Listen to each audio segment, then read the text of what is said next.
Hello viewers, আজকে এসেলের মাংসের শাহি mixed মশলা যেটা 22টি উপাদান দিয়ে তৈরি করি সেটা দিয়ে আজকে মাংসের মশলা রান্না করব। আজকে মেহমান আসবে, সে কারণে রান্না করছি। এটা দেব, এটা মাখার সময় আগে দিয়েছি আর নামার সময় একটু দেব।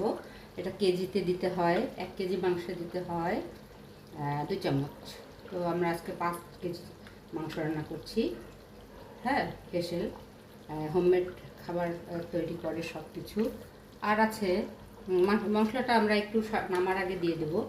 দেখেন, দেখো এখানে এত সুন্দর ঘ্রাণটা অসাধারণ ঘ্রাণ। এখানে 22টি উপাদান আছে, সে কারণেই এত ঘ্রাণ। এরপর আমরা দেব টক দই, মাখার সময় দিয়েছি, আর একটু টক দই দেব। এখানে টক দই দিলে মাংসের স্বাদটা বেড়ে যায়।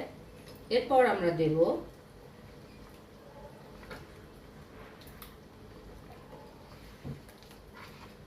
আমাদের হোমমেড খাঁটি গাওয়া ঘি। দেখেন ঘিটা দানাদার খাঁটি গাওয়া ঘি। মাংসের দিকে তাকাও। এখানে আমি 2 চামচ দেব শুধু। এটা না, আমার মাংস রান্না হয়েই গেছে প্রায়।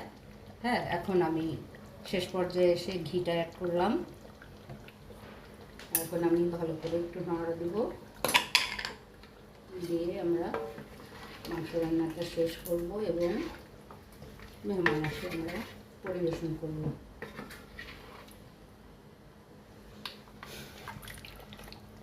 দেখেন মাংসের কালার, দেখেন মাংস না খেলে তো